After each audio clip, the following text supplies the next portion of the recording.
تمثلي دمنا وتودي بالتمنى وتجملي فينا.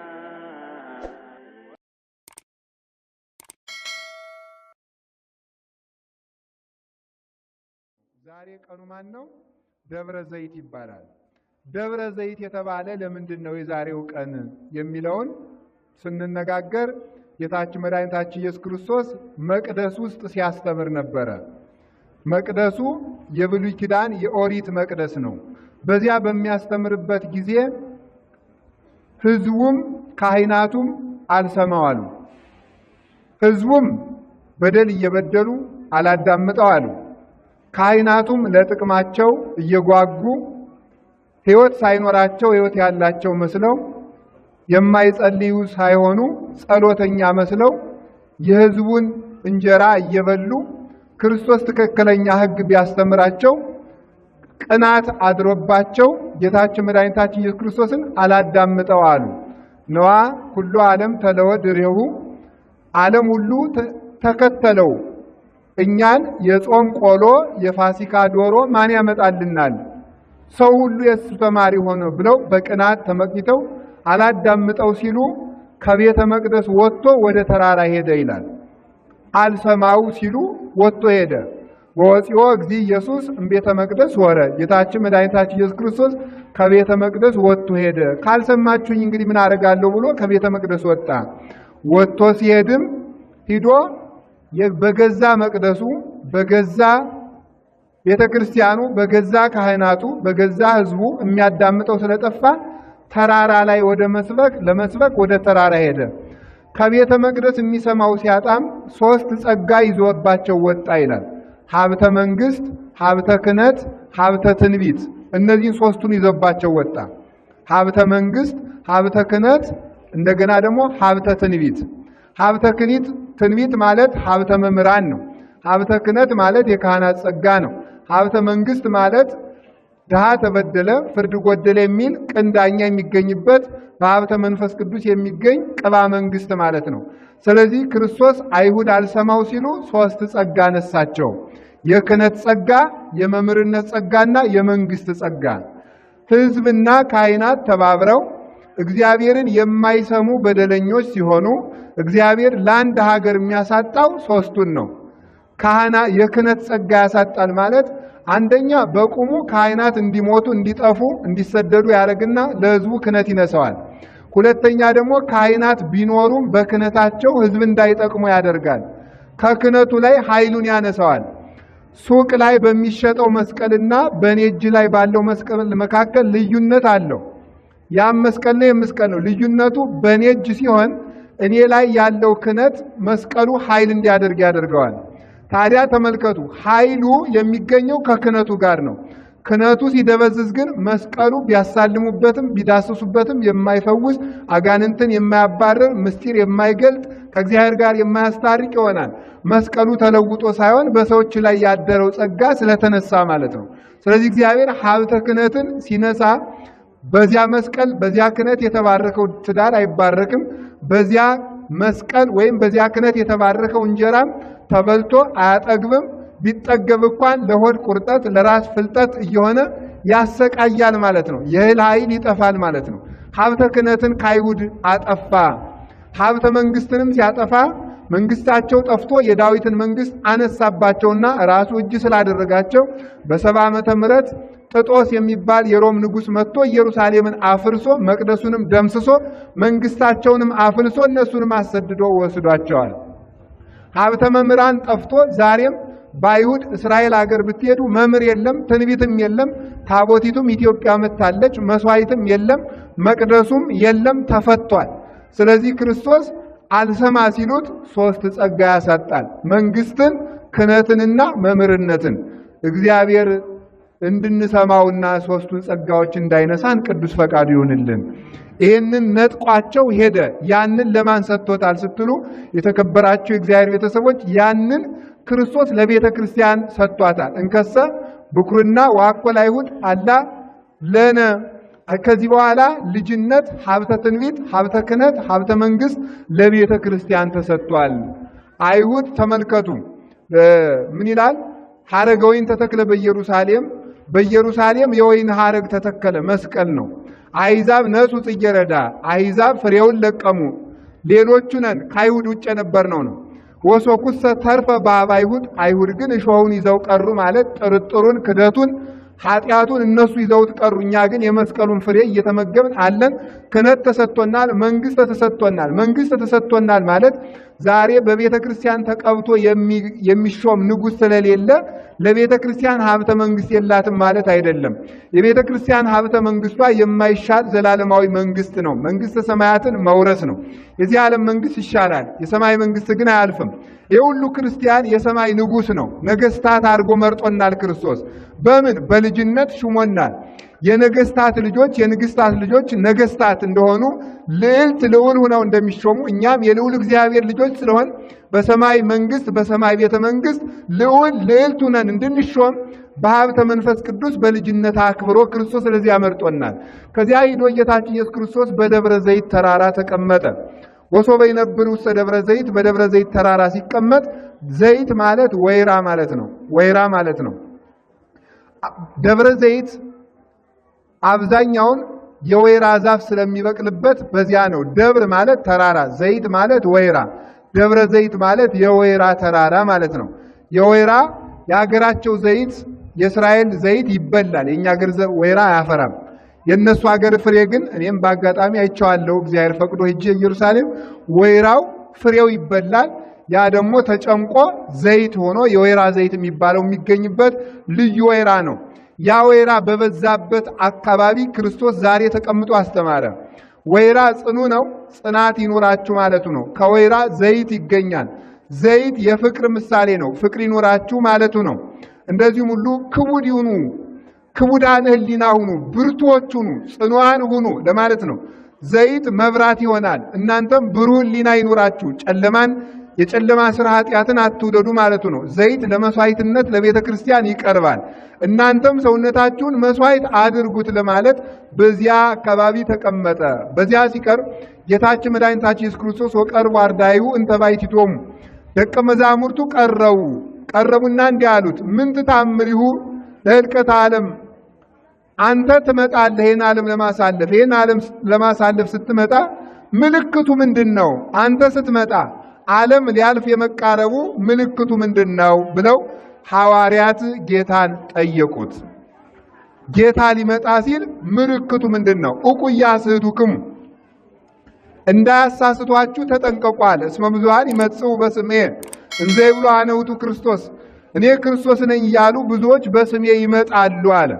አንዱ ምልክት ሐሰተኛ ነቢይ መብዛት ነው።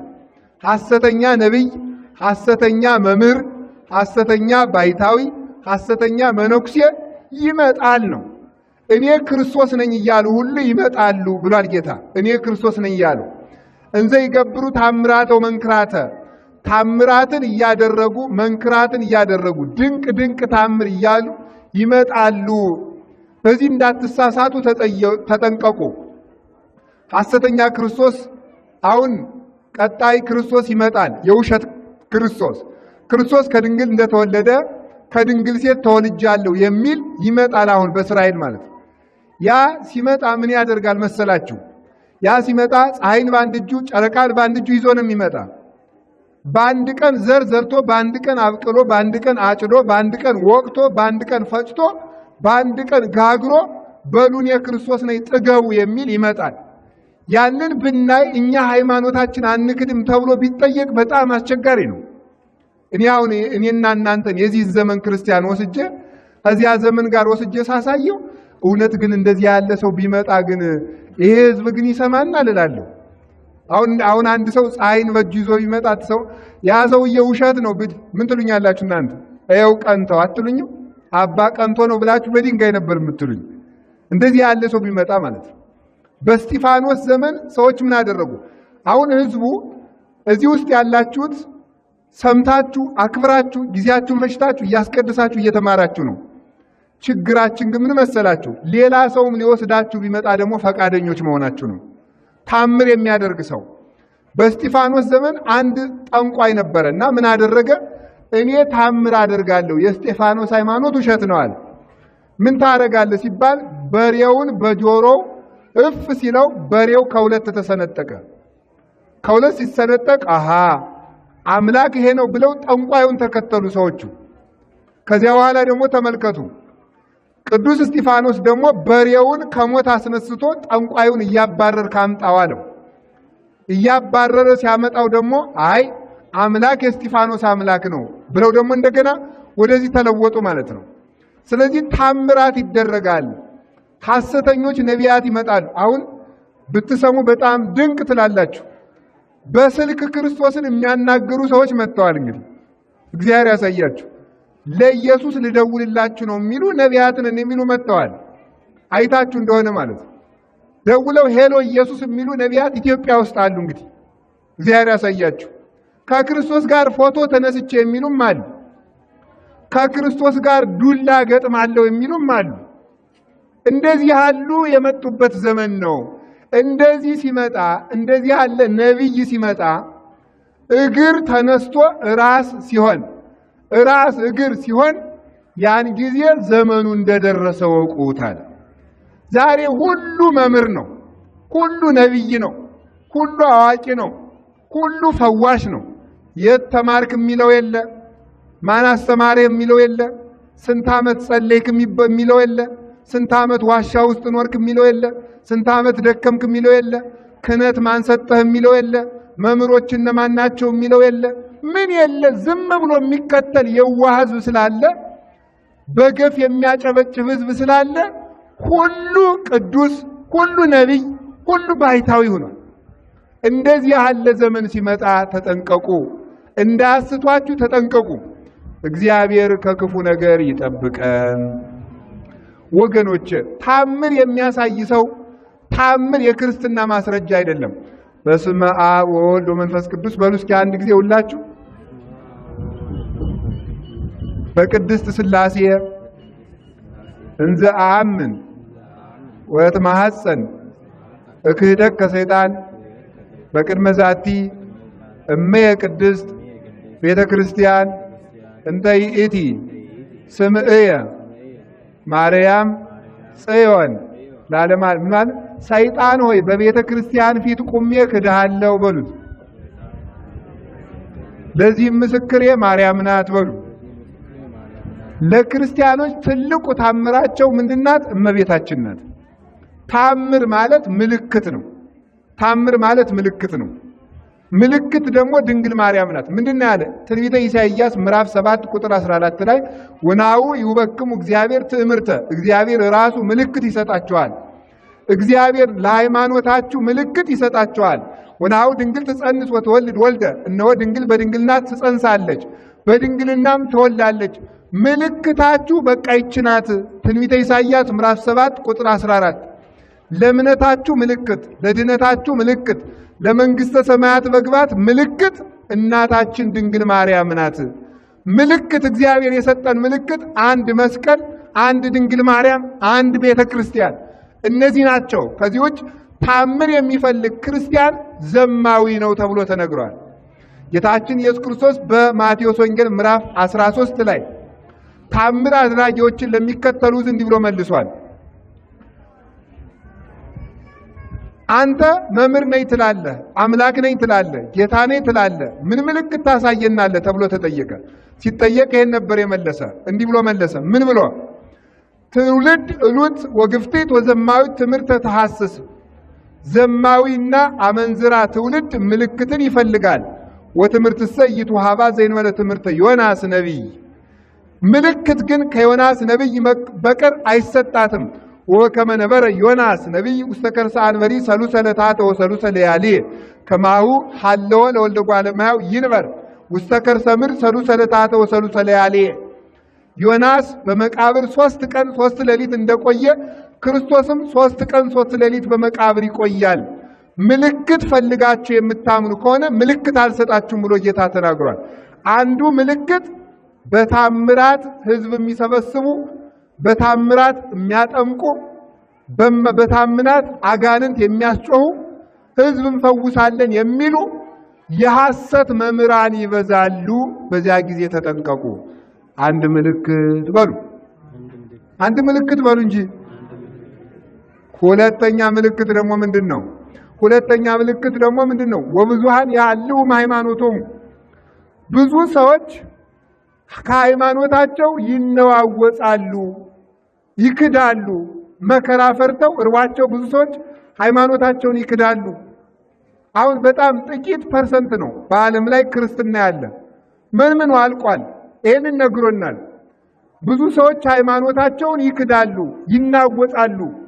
እምነት ይጠፋል በሰው ልጆች ላይ። ግማሹ በጥንቆላ፣ ግማሹ በክደት፣ ግማሹ በጦርነት፣ ግማሹ በረሃብ፣ ግማሹ በችግር ሰዎች እምነታቸውን ይክዳሉ። ሁለት ምልክት በሉ እንጂ። ይኸው ኦርቶዶክስ አሁን እየተሰደደች ነው፣ እየተሰደበች ነው፣ እየተገፋች ነው። ቤተ ክርስቲያንን ማዋረድ እንደ ስልጣኔ የሚቆጠርበት ጊዜ መጥቷል። ፖለቲከኛውም የሚጀምር ቤተ ክርስቲያንን በማዋረድ ነው። ሁሉም ፍልስፍና የሚጀመረው ቤተ ክርስቲያንን በመስደብ ነው። አሁን ኢትዮጵያ ውስጥ ኢትዮጵያዊ ፈላስፋ የሚባል አለ። አንድ ማን ነው የሚባለው? ዘርዓ ያዕቆብ የሚባል ፈላስፋ ነው። አፄ ዘርዓ ያዕቆብ አይደለም፣ ሌላ ነው። ፈላስፋ፣ ኢትዮጵያዊ ፈላስፋ ተብሎ እየተደነቀ ነው በዓለም ላይ ሁሉ። ሀተታ ዘርዓ ያዕቆብ የሚል መጽሐፍ ጽፏል። ይሄ ሰውዬ ፈላስፋ ተብሏል።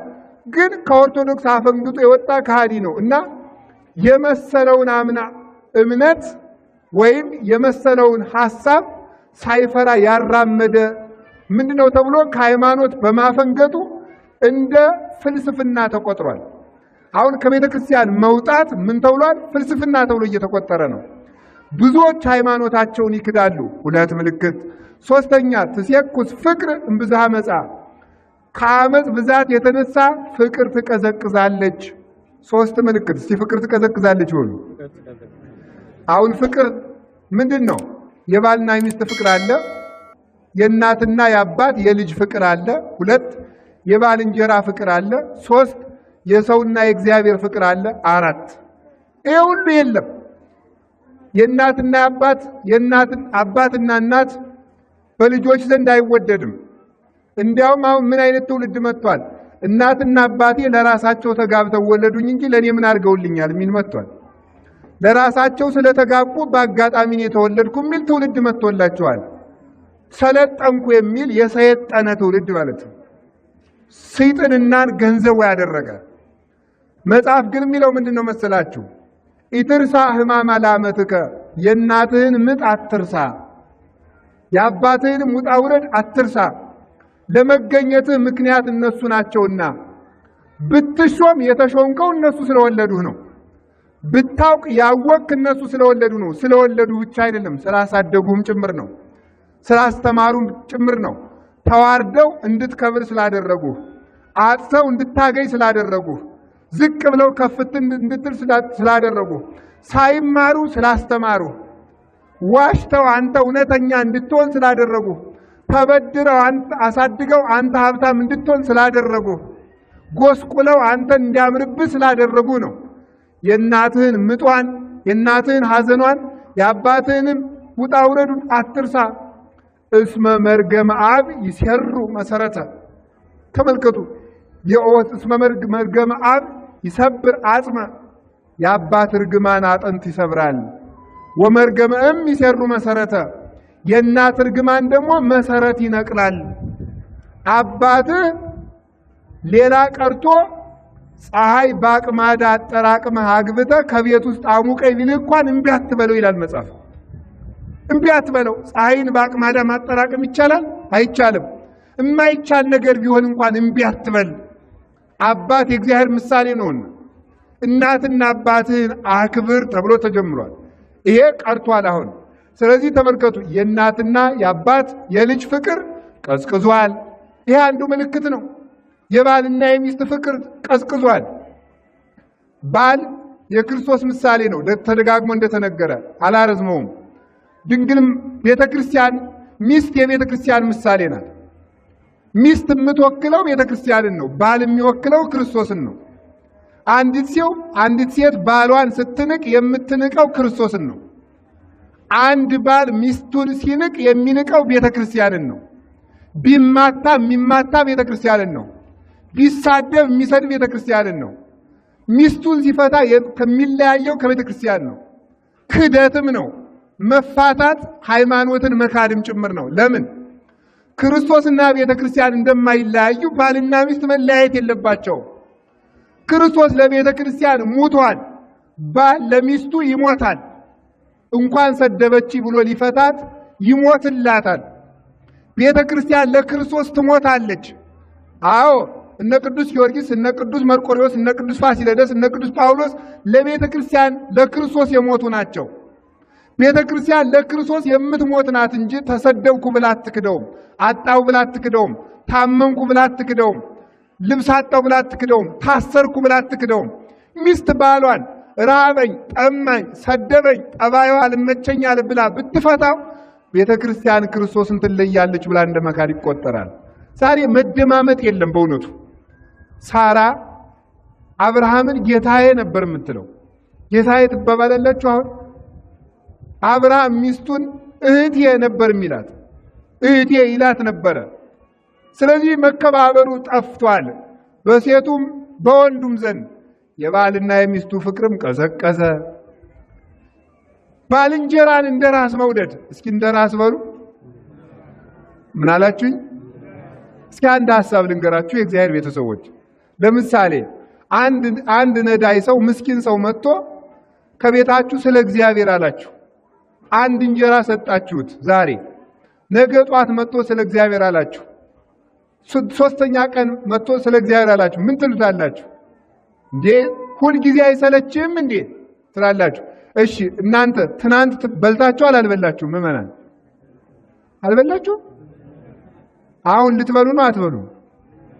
ማታስ ትበላላችሁ? አትበሉ? አንተ ማታ በልተህ ጧት መብላት የምትፈልግ ከሆነ ያኛውም እንደኔ ይርበዋል ለምን አትልም?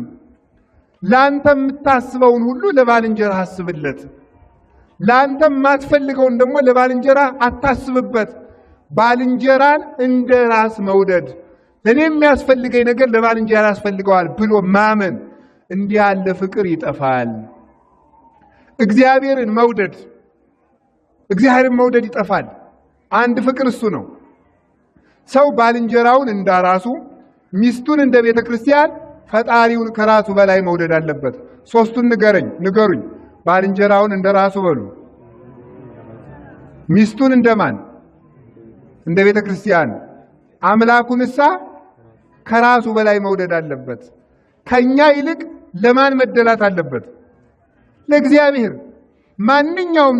ማንኛውም አንድ ቀለል ያለ ምሳሌ ልመስልላችሁ። ለምሳሌ አሁን ወጣቶች ጸጉራችሁን አታሳድጉ ወንዶች ይባላል። አልላጭም የምትሉት ለምንድን ነው? ከክርስቶስ ይልቅ ጸጉሬን እወደዋለሁ ማለት ነው። ትርጉሙ እኮ እንደዚያ እኮ ነው። አታድርጉ የተባለን ነገር ማድረግ ክርስቶስ ይሄን አይወድም ተብሎ እምቢ ብሎ ማድረግ፣ አይ ከእግዚአብሔር የሚሻለኝ የራሴ ነገር ነው ማለት ነው። ከእግዚአብሔር የበለጠብን ነገር ሁሉ ጣዖት ነው። ለምን አይናችን አይሆንም? ለምን ጆሮአችን አይሆንም? ለምን እግራችን አይሆንም? ለምን ኩላሊታችን አይሆንም? ከእግዚአብሔር ከበለጠ ጣዖት ነው። ከእግዚአብሔር ከበለጠ እግዚአብሔር ጹሙ ብለን ከበላን ከእግዚአብሔር ይልቅ እንጀራ ይሻለናል ማለት ነው። እግዚአብሔር ሌሊት ተነስታችሁ ጸልዩ ብለን ከተኛን ከእግዚአብሔር እንቅልፌ ይሻለኛል ማለት ነው። እግዚአብሔር ስጥ ብሎን አልሰጥም ካልን ከእግዚአብሔር ይልቅ እንጀራ ይሻለኛል ማለት ነው። ይሄ ነው ችግራችን። ስለዚህ ፍቅር ስትቀዘቅዝ ዘመኑ መድረሱን ወቁት።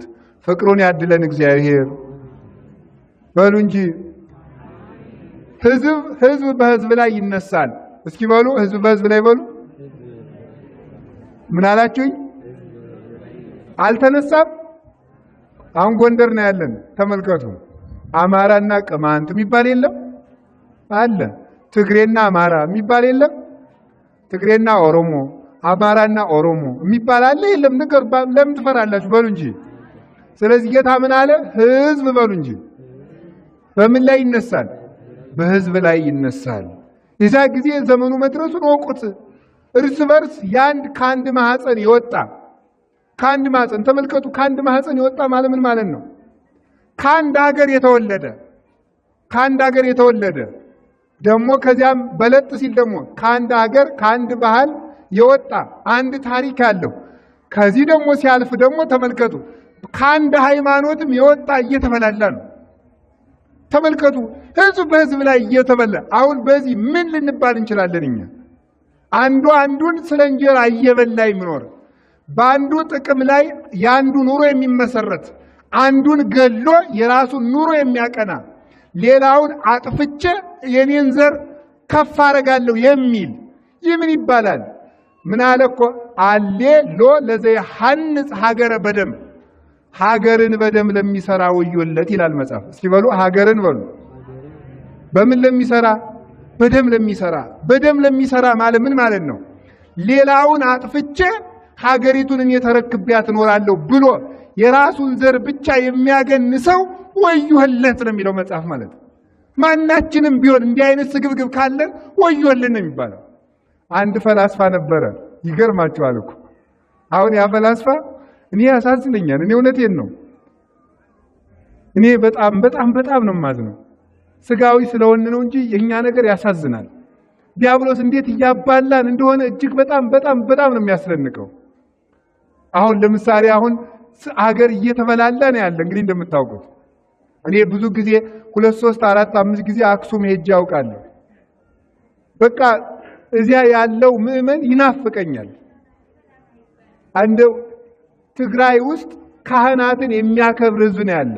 ትዝ ይለኛል አንድ ጊዜ የህዳር ጽዮን ሄጄ አንድ ትልቅ እናት ጆሮአቸው ላይ ራሳቸው በሙሉ ወርቅ አለው። ጆሮአቸው ላይ ጣታቸው ላይ በሙሉ ወርቅ አለው። ትልቅ እናት ናቸው እና ዋዜማው ላይ ያገኘዋቸው አይ ማማ የሚቆርብ ሰው እኮ ወርቅ እንደዚህ አያበዛም ስላቸው ወዲያ ውልቅ አደረጉት። በአስተርጓሚ ነው እንጂ ደግሞ አማርኛ አይሰሙም። ከገጠር የመጡ ናቸው። እግዚአብሔርን የሚፈራ ህዝብ ነበር ያለው። አዲያ ግን ዲያብሎስ የምንበላላበትን ሐሳብ እየፈጠረ አባልቶ ሊጨርሰን ነው። እግዚአብሔር ይሄንን ዲያብሎስ ሰብሮ የምንዋሃድበትን ጊዜ ያምጣልን። እርስ በርሳችን የምንተዛዘንበትን ጊዜ። ኢትዮጵያ እኮ ለብዙ የምትበቃ ሀገር ናት። ከአንድ ማህፀን ወጥተን አንድ ሀገር እያለን በቂ ሀብት እያለን በቂ ጸጋ እያለን በቂ ታሪክ እያለን ለምን ተበላልተን እናልቃለን? እንደዚህ አይነቱ ነገር ሲመጣ ዘመኑ መቃረቡ የዘመን መፈጸሚያ ከመሆን ይሰውረን እግዚአብሔር። በእውነቱ ከሰው በላይ የሚወደው ነገር አለ? የሞተ እኮ ለሰው ነው። የተሰቀለ ለሰው ነው። የተሰደደ ለሰው ነው። ሰውን ጠልቶ ገንዘብን መውደድ ሰውን ጠልቶ ምን ሊባል ይችላል? የምታየውን ሰው ሳትወድ እግዚአብሔርን የታይተው ተወደዋለህ የሚለው መጽሐፍ። ስለዚህ ወገኖቼ እንብሰልና እንድንበላላ የሚያደርግ አጀንዳ እየፈጠረ በየዘመኑ ሆዳም አጀንዳ እያዘጋጀ እየሰጠ ከወገኖቻችን ጋርም አባልቶ ሊጨርሰን ነው። እነዚያንም ክፉ ሐሳብ እንደው ይላል አሌ ሎሙ ለለይ ጽሑፉ መጽሐፈ እኩየ ክፉ መጽሐፍ ለሚጽፉ ሰዎች ወየላቸው ሲበሉ ምናል በሞት ይበሉ። ክፉ መጽሐፍ ለሚጽፉ ሰዎች በሉ ትንቢተ ኢሳይያስ ምዕራፍ 5 ላይ ክፉ መጽሐፍ የሚጽፉ ማለት ምን ማለት ነው? ህዝብ የሚያባላ አጀንዳ የሚያረቁ ተሰብስበው የፖለቲካ አጀንዳ ሊሆን ይችላል። ዘርን ከዘር የሚለይ ሀገር የሚያጠፋ ትውልድ ከራሱ ይልቅ ለሌላው እንዳያስብ የሚያደርግ አልጠግባይ እንዲሆን ሌላውን ገድዬ እኖራለሁ እንዲል የሚያደርግ ሐሳብ የሚቀርጹ ወዮላቸው። ግን እግዚአብሔር የእነዚህን ሰዎች ምክር መሻሩ አይቀርም። ጠቢብ ውእቱ ዘያረስ ምክረ መካሪያን፣ የመካሪዎችን ጥበብ የሚያስረሳ እግዚአብሔር ነው። አሁንም እግዚአብሔር ይሻርልን። መንግስት በመንግስት ላይ ይነሳል። እስኪ በሉ መንግስት በምን ላይ ይነሳል? ይሄን ማብራራት ይጠበቅብኛል። እንደው አሁን ሰሞኑን በዓለም ላይ ብዙ ጦርነት አለ አይደለም? ለምሳሌ ማንና ማን ነው አሁን ጦርነት ያለ? ሩሲያና ማን? ዩክሬን አሉ። ከዛ ሩሲያን የሚደግፉ ሰዎች አሉ፣ ዩክሬንን የሚደግፉ ሰዎች አሉ አይደለም? ይሄው መንግስት በመንግስት ላይ ይነሳል። ተመልከቱ፣ መንግስተ ሮም በመንግስተ ይሁዳ ማለት ነው። ለጊዜው መንግስት ከመንግስት ይጣላል፣ ሁሉም በራሱ ይፋጃል። በዚያ ጊዜ ዘመኑ መድረሱን ወቁ። ሌላ ሐሳብ ደግሞ ምን አለ መሰላችሁ? እምበለስ አይምሩ ትምህርቶ ምልክቱን ከበለስ ወቁት። በለስ ማለት ምን ማለት? በለስ የተባለች ኃጢአት ናት። ከበለስ ምልክቱን ወቁት ማለት በለስ ቅጠሉ ሰፋፊ ነው። ኃጢአት ሰፍቶ ስታዩ ዘመኑ መድረሱን ወቁት። ምን ሰፍቶ ስታዩ? አሁን ኃጢአት ያልሰፋበት ቦታ አለ? እኔ ላይም ኃጢአት ሰፍኖብኝ ነው ያለ። መነኮሳትም ኃጢአተኞች ነን። ገዳምም ኃጢአት በዝቶበታል። ዘረኝነት ገዳም ላይ ወልጭ ብሎ ገብቷል። መባላት ነው በቃ። ስታዩ ገዳም ላይ ራሱ መበላላት። የዚህ ሀገር መነኩሴ እየተባለ መጋደል ተጀምሯል። ገዳም ላይም ዘረኝነት፣ ትዳሩም ዘረኝነት፣ ቤተ ክህነቱም ክፋት፣ ሕግ እናስከብራለን የሚሉ ደግሞ የቤተ መንግስት ሰዎችም ብዙዎቹ ደግሞ ራሳቸው ሌቦች። ስለዚህ ተመልከቱ፣ ኃጢአት ያልሰፈነበት ቦታ ሲፈልጉና ንገሩኝ። በገዳም ነው? ኧረ ሞልቷል በጥፍ። ከመቅደስ ነው? ኧረ ሞልቷል። ከካህናት ሰፈርም ከኛም ሰፈር ሞልቷል። የት ነው የሌለ? እስቲ ኃጢአት ያልነገሰበት የት ነው? ከቤተ ክህነት ነው ሞልቶ፣ በጳጳሳት ነው ሞልቶ፣ በጉቦ። እግዚአብሔር ግን አባቶቻችንን ከመንቀፍ ይሰውረን። አሜን በሉ እንጂ። ይሄ ሲበዛ ምልክቱ መድረሱን ወቁት። አንድም በለስ ሲበሏት ምን ትላለች አለ? ለጊዜው ተጣፍጥና ኋላ ትኮመዝዛለች ይላል። ትኮመዝዛለች። ኃጢአትም ለጊዜው ሲሰሯት ጫው ትላለች፣ ትጣፍጣለች። ኋላ ግን ውጤቷ መራራ ነው። ሲሰሩት ገነት ይመስላል አይደል? ሁሉ ነገር ወሶበ ትረክቦ ለኃጢአቱ ይጸላ። ኃጢአቱን ሰርተን ስጨርስ ብቸኝነት ይሰማናል። ከዘመድ መሃል ብቸኛ ነን። ለብሰን አይሞቀን ነው። ሁሉ ነገር ከንቱ ይሆንብናል። ኑሮ ትርጉሙ ይጠፋናል። እንደዚህ ያለ ኃጢአት በዝቶ ስታዩ ዘመኑ መድረሱን ይወቁት። በተቀደሰው ቦታ የረከሰ ነገር ቆሞ ስታዩ በዚህም ዘመኑ መድረሱን ይወቁት። በመቅደስ ላይ የረከሰ ነገር ቆሞ ስታዩ፣ ከመቅደስ ላይ ማለት ተመልከቱ፣ እዚህ ውስጥ አይደለም። መቅደስ የተባለ የክርስቲያኖች ሰውነት ነው። በክርስቲያኖች ሰውነት ላይ እርኩሰት ሰልጥኖባቸው፣ ዘፈን ሰልጥኖባቸው፣ ክፋት ሰልጥኖባቸው፣ ጥንቆላ ሰልጥኖባቸው ስታዩ ዘመኑ መድረሱን ወቁት። በሉ እንግዲህ አዲያ ምን እናድርግ? በሉ እንጂ በሉ ንገሩኝ። አይሰማኝም። ጨምሩ። አሁን ለዚች መፍትሄ ብቻ ልናገርና አላሰናብታችሁ። እንግዲህ ዘመኑ ደርሷል። ጌታ የሚመጣበት ዘመን ምልክቱ ይሄ ነው ተብሏል። ከተነገረው ምልክት ያልተደረገ ነገር የለም። ታዲያ ዘመኑ ከደረሰ ምን እናድርግ አለ? የዚያን ጊዜ በሉ በይሁዳ ያሉ ወደ ተራሮች ምን ይበሉ? መጨረሻው ቃል ጠፋችሁ? ይሸሻሉ በሉ እንጂ። በጣም ጥሩ። ይሁዳ ማለት ታማኝ ማለት ነው። አይሁድ ማለት ታማኞች ማለት ነው። አሁን ዛሬ አይሁድ እነማን ናቸው ከተባለች ክርስቲያኖች ነን። አይሁድ የነሱ አይሁድ ጌታን ሲክዱ ቀርቶባቸዋል። አሁን እኛ አይሁድ ነን። አይሁድ ማለት አማኝ ማለት ነው። ቃሉ ሲተረጎም አማኞች ማለት ነው። በይሁዳ ያሉ ማለት በሃይማኖት ያሉ ማለት ነው። በዚህ ወቅት አሁን ሁሉም ምልክት የደረሰበት ወቅት ነው። አሁን በዚህ ወቅት ያለን ክርስቲያኖች ምን እናድርግ ብለን የምትጠይቀው መፍትሄ ሲነግረን ጌታ ወደ ተራሮች ሽሹ። ተራራ ምንድን ነው? ወደ ተራራ መሸሽ ምንድን ነው? ተራራ ረድኤተ እግዚአብሔር። እስኪ በሉ ወደ ተራራ ሽሹ። የዚያ ጊዜ ማለት ወደ ረድኤተ እግዚአብሔር ተጠጉ። ብቸኛው መፍትሄ በእንደዚህ ያለ ዘመን እግዚአብሔር ነው። ከእግዚአብሔር ተጠጉ። በምንድን ነው የምንጠጋ? በመጸለይ ሁልጊዜ አዘውትሮ እግዚአብሔርን አስፈቅዳችሁ ውጡ። ማለዳ ሳትጸልዩ አትውጡ፣ ሳትጸልዩ አትተኙ፣ ሳትጸልዩ አትብሉ። የገዛችሁትን ዕቃ ሳትጸልዩ አትጠቀሙበት። እንግዳ ሰው እንኳን ወደ ቤታችሁ ቢመጣ ሳታማትቡ አትሳሳሙ። አቡነ ዘበሰማያት ሳትደግሙ ከሰው ጋር አትገናኙ። ጸልዩ፣ ረድኤተ እግዚአብሔርን ጥግ አድርጉ። በወጣም ብገባም መጠጊያ አንተ ነህ ብሉ። እግዚአብሔርን ተጠጉት። ከቤቱ አትውጡ። ቤተ እግዚአብሔር ሳንመጣ መዋል የለብንም በፍጹም። ከቤተ ክርስቲያን የሚያስወጣ ሰይጣን ሊገለን ያሰበ ሰይጣን ነው። ስለዚህ ቤተ ክርስቲያን ሳትገቡ ከኋላችሁ ሊያጠፋችሁ አስቧል ማለት ነው። ረድኤተ እግዚአብሔርን ጥግ ማድረግ፣ ከሱ መጠጋት። በምን እንጠጋ? በንስሐ እንጠጋ።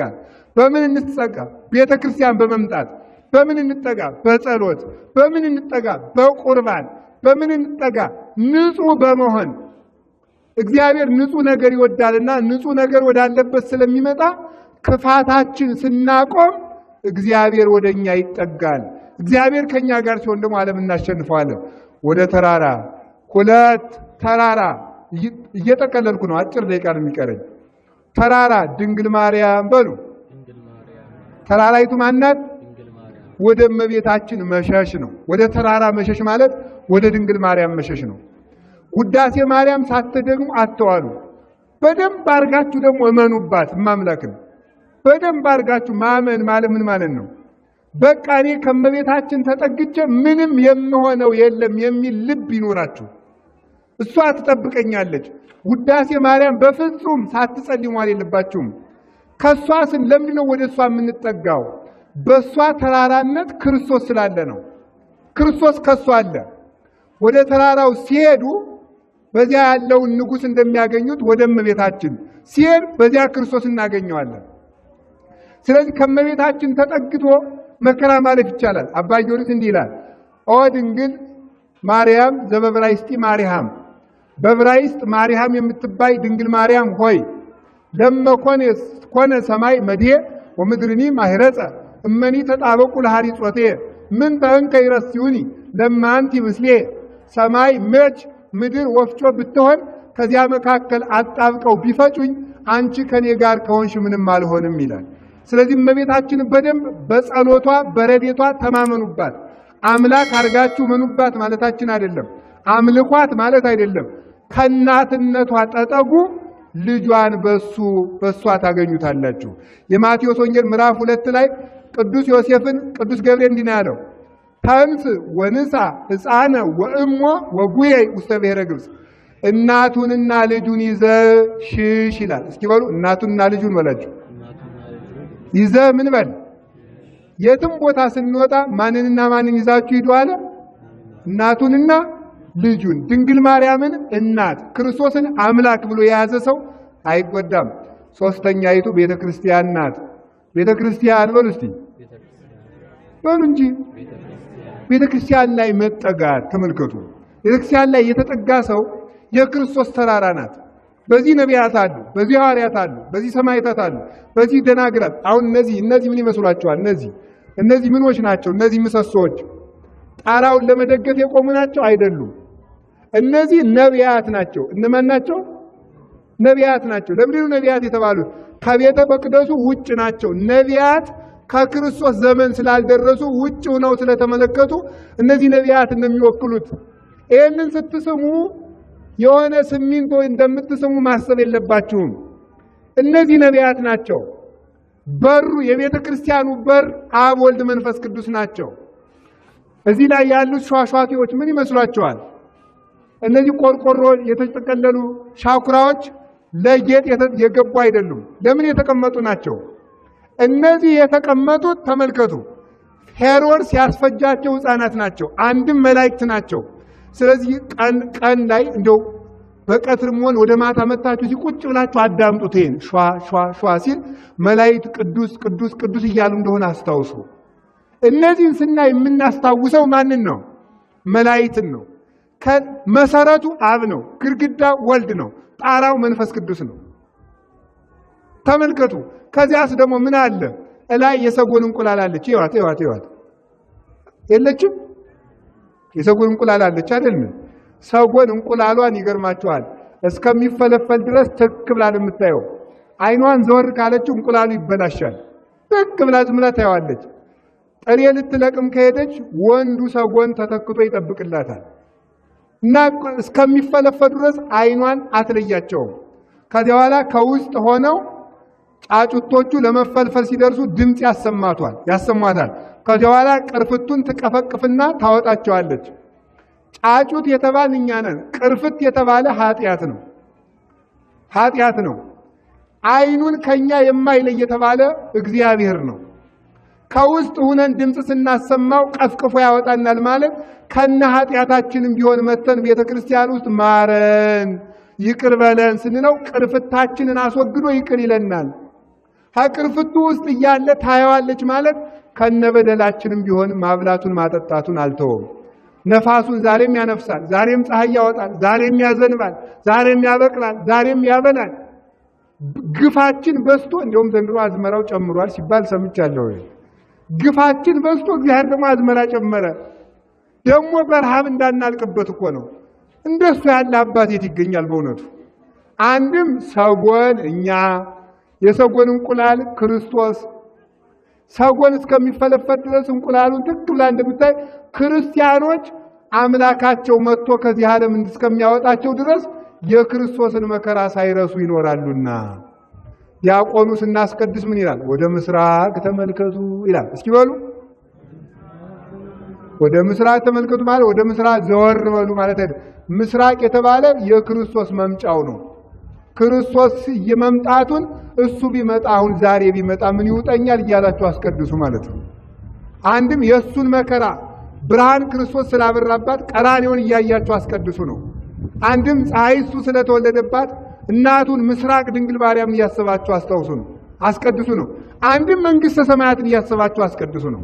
ይህንን እንዳንረሳ ነው ጌታችን የነገረን። ስለዚህ ከዚች ቤተ ክርስቲያን ውስጥ ይሄ አጥር አለው።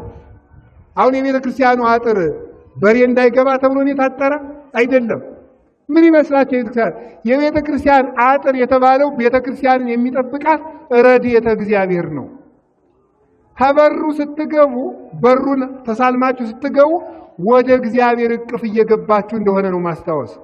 የሆነ ደጅ እየገባችሁ እንደሆነ አይሰማችሁ። ቤተ ክርስቲያን ውስጥ ያሉት ዛፎች መላእክትን ነው የሚወክሉት።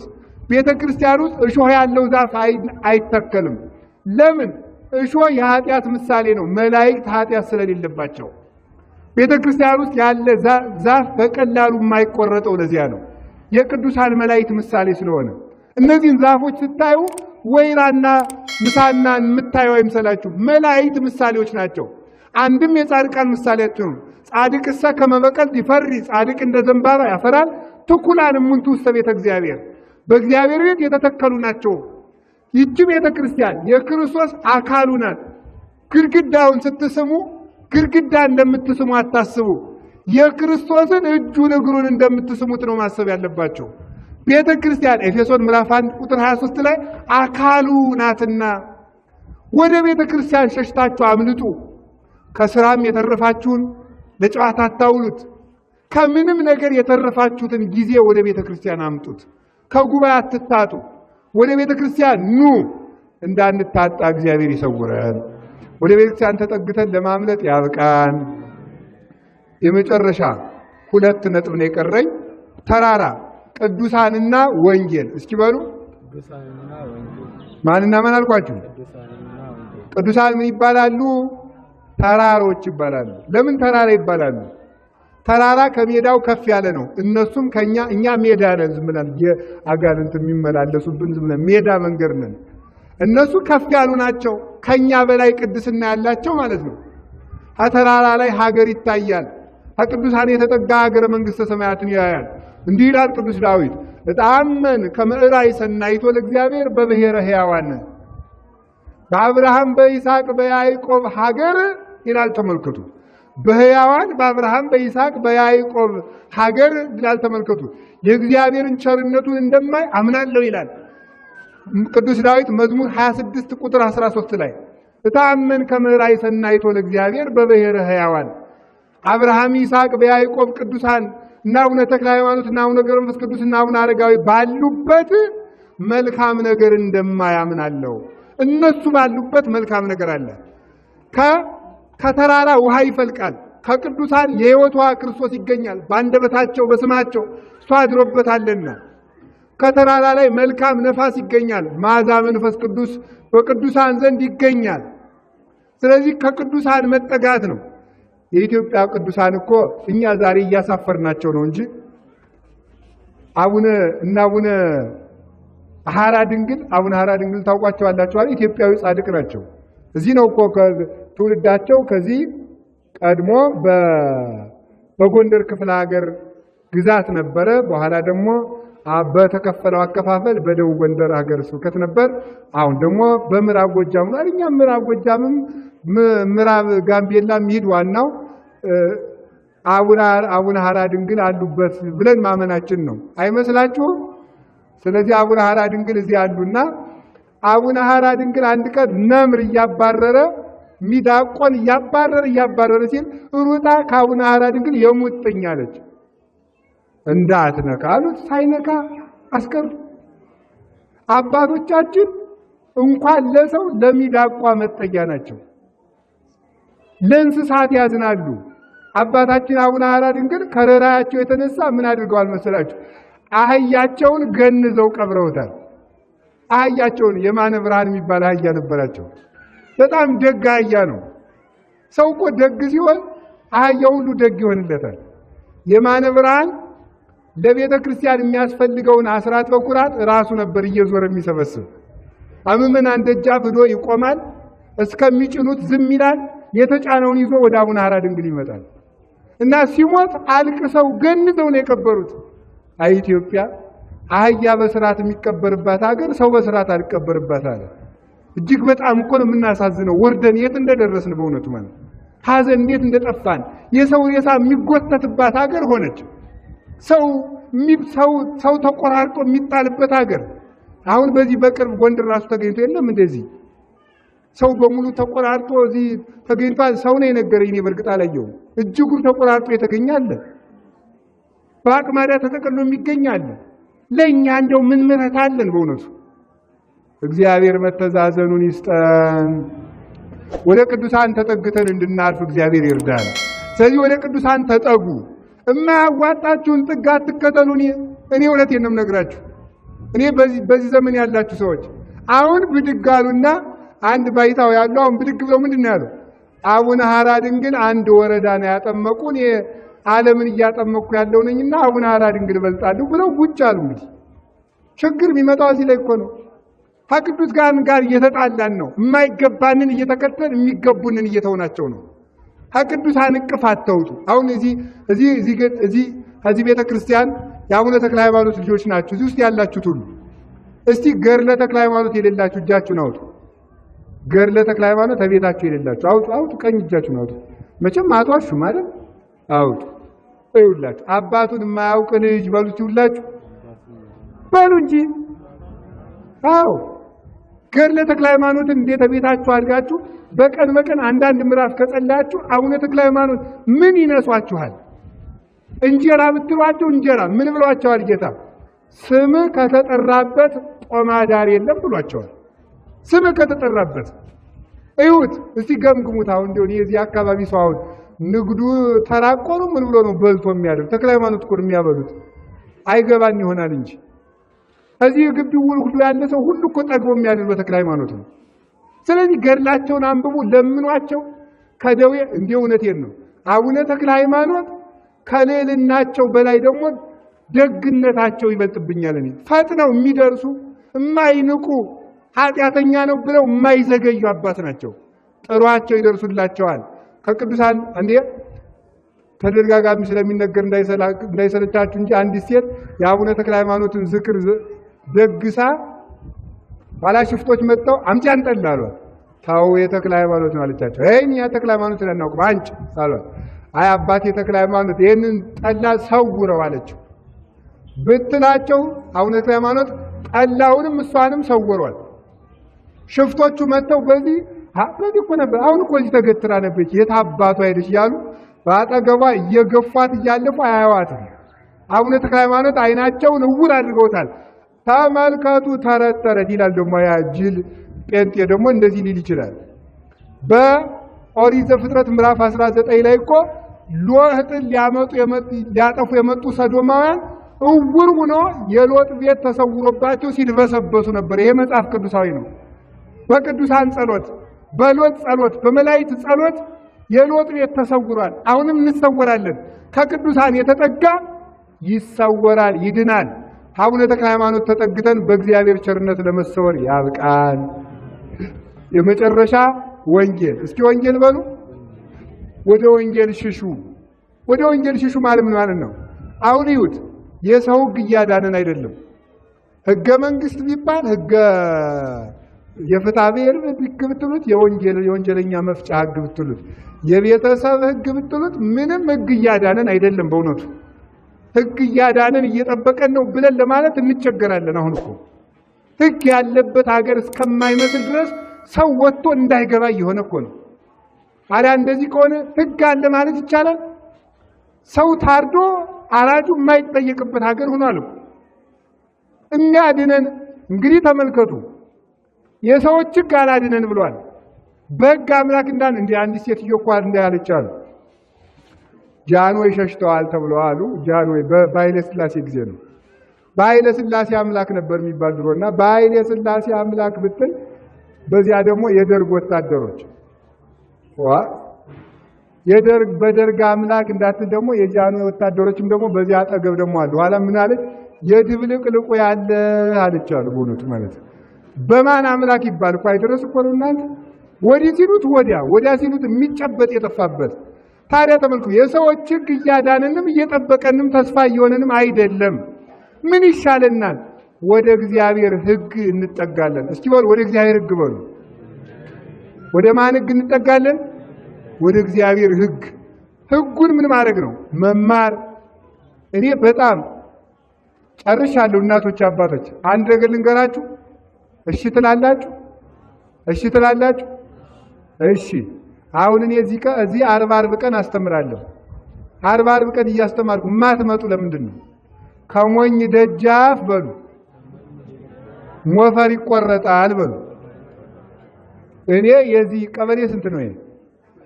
የቀበሌ 11 ሰው ሞኝ ነው። በቃ እኔ ብትቆጡኝ ተቆጡኝ፣ ምን ጨነቀኝ። ብቻ እኔ ነፍሳችሁ ዳኑልኝ እንጂ ብትቆጡኝም ችግር የለም። ግረፉኝ ከፈለጋችሁ። ሰው ከቀበሌ 18 መጥቶ እየተማረ እናንተ ማትማሩ ጸድቃችሁ ነው? ምን ሆናችሁ ነው እናንተ ማትመጡት? ነውር አይደለም? ስለዚህ ከዛሬ በኋላ ትመጣላችሁ አትመጡ? 40 11 ተኩል ትመጣላችሁ? እንዲሁ እናቶችም ትልልቅ ባልቴቶችም ቢሆን በእውነቱ ነው አይኛ ተምረን እንግዲህ ምን ልናደርገው አትበሉ። ከዚህ ቁጭ ስትሉ የእናንተ በረከት እኛንም ይጠብቀናል። በረከታችን ናችሁ።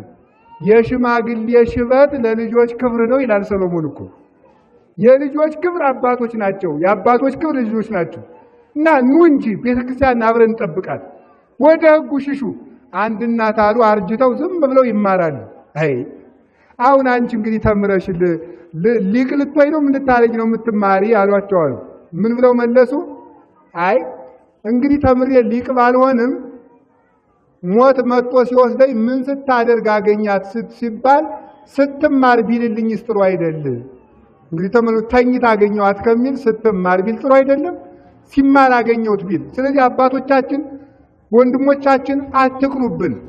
ካጠፋንም ምከሩ። ልጆቻችን እንዲህ አትበሉም በሉ። እኛ ልጆቻችሁ ነን፣ በእድሜ በክህነት ደግሞ አባቶቻችሁ ነን። ስለዚህ ኑ እና ተማሩ። ወደ ተራሮች ሽሹ፣ ወደ ወንጌል። እስኪ ወደ ወንጌል ብሉ። ወደ ወንጌል ወደ መማር፣ ወንጌልን ወደ መስራት፣ ወንጌልን ወደ መጸለይ። መጽሐፍ ቅዱስ ይኑራችሁ። ገንዘብ ካለቻችሁ ለምን ብላችሁ ተበድራችሁ መጽሐፍ ቅዱስ ግዙ፣ ተማሩ። ልጆቻችሁን ወደ ሰንበት ትምህርት ቤት ስደዷቸው፣ እዚህ ይደጉ። ሰንበት ትምህርት ቤቶች ወጣቶች ካጠፉ እየመከር እናስተካክል። ልጆቹም በቤተ ክርስቲያን ይደጉ። ስለዚህ አብረን እንደግ፣ እንሰባሰብ። ከወንጌል የተጠጋ ሰው ይድናል። እንድንድን አምላከ ቅዱሳን ይርዳን። ያስተማረን የመከረን የቅዱሳን አምላክ ስሙ የተመሰገነ ይሁን። ቀጣዩን ደግሞ በማታው ጉባኤ ሌሎች መምህራንም ያስተምራሉ። መስቀል አደባባይ ተገኝታችሁ ተማሩ። በሌላ ጊዜ ደግሞ ሌሎችን ርዕሶች እንማማራለን። ወስብሐት ለእግዚአብሔር ወለወላዲቱ ድንግል ወለመስቀሉ ክቡር። ይቆየን። ኋላ አባታችን ይመርቋቸዋል። ግን ልመርቃችሁ ፈልጋለሁ። ፀሐዩን ታግሳችሁ እንደሰማችሁ ሁሉ እግዚአብሔር ከገሃነም ያድናችሁ። ጊዜ እንደሰጣችሁ እግዚአብሔር በጊዜ አይቸኩልባችሁ። ለእግዚአብሔር ጊዜ ሰጣችሁ እንደሰማችሁ ሁሉ እግዚአብሔር በመንግስተ ሰማያት ያኖራችሁ። እግዚአብሔርን እንዳከበራችሁ ያክብራችሁ። የእግዚአብሔርን ቃል አክብራችሁ እንደሰማችሁ እግዚአብሔር ደግሞ ልመናችሁን ይስማችሁ። እግዚአብሔር ይስጥልኝ።